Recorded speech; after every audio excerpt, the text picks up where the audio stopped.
Today's workout begins with the dumbbell reverse lunge. For the dumbbell reverse lunge, we're going to take 2 dumbbells, hold them at our sides, set our feet hip width apart, shoulders down and back. From there, we're going to brace our core, take a step back, touch our knee to the ground, and drive through the front heel and stand all the way up tall. We're alternating legs, driving through that front heel. If you only have a single dumbbell, or a kettlebell, or a backpack that's loaded, or any number of objects, single objects, put them over your back for this, just over your upper back, and perform the same movement. That's going to align it with your spine for a similar placement. Our second movement today is a dumbbell hang power clean. For the hang power clean, we have our feet hip width apart. We're going to dip our knees, shoulders are down and back, core is tight. We're going to extend the knees and hips, shrug the shoulders, pull the elbows back, and land with we're hopping up, landing with our hips back and our elbows up. We stand up from there and then bring the dumbbells down. We'll see it again. We're hopping up, shrugging the shoulders, elbows pulling back, landing in that partial squat with the hips back, the core tight. Now you can do this with a single dumbbell, single object, that's all you have. Same action, if it's a dumbbell, you're going to hold it horizontally. Same action, hop up, shrug the shoulders, elbows back, and catch with your hips back. Keep it close to the body, whatever object it is. Our third movement today is the push press, the dumbbell push press. We'll have the pair of dumbbells up over the shoulders. We can get there with that same clean that we did. We have the back head of the dumbbell over the back of the shoulder. The elbows are forward. Our feet are basically hip width apart. From here, we dip the knees and we stand up aggressively and press up and back. When we're pressing up and back, our knuckles are over our shoulders, are over our ankles. Nice straight line. We bring them back to the shoulders. We are ready for our next rep. Dip, stand aggressively, drive up and back. Again, you have a single object, single dumbbell, whatever else it is. Could be a loaded bag. Put it against the neck. Perform this the same way. You're going to have to be a bit more mindful of getting your head back out of the way, depending on the object. If it's bulky, same action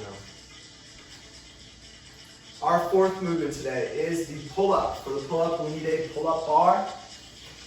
Generally, we'll have an overhand grip. If you have this neutral grip, palms facing each other, you can do that today as well. We're going to get a strong grip and we're going to hang from the bar with straight arms. Take our feet away from the floor if we're touching the floor. From there, we lean back and drive our shoulders down and back, our elbows into the body. From there, we go down nice and controlled back to that straight arm position at the bottom.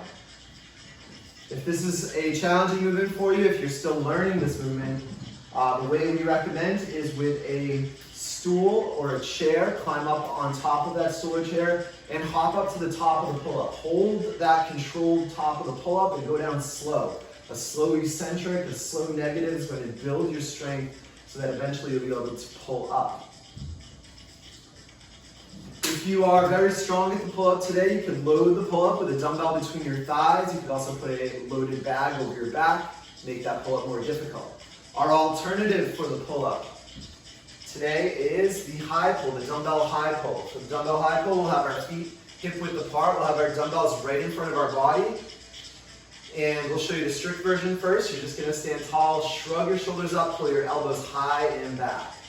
Shrug your shoulders, pull your elbows high and back. And we want to get the dumbbells to the collarbone, up to the collarbone height.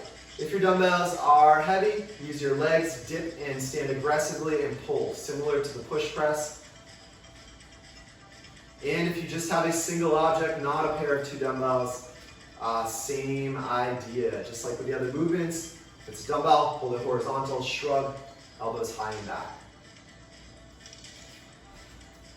Our fifth and final movement today is the burpee. For the burpee, we start with our feet hip width apart, push the hips back, bend the knees, get the hands down to the ground. We put our weight in our hands and we hop back into a plank.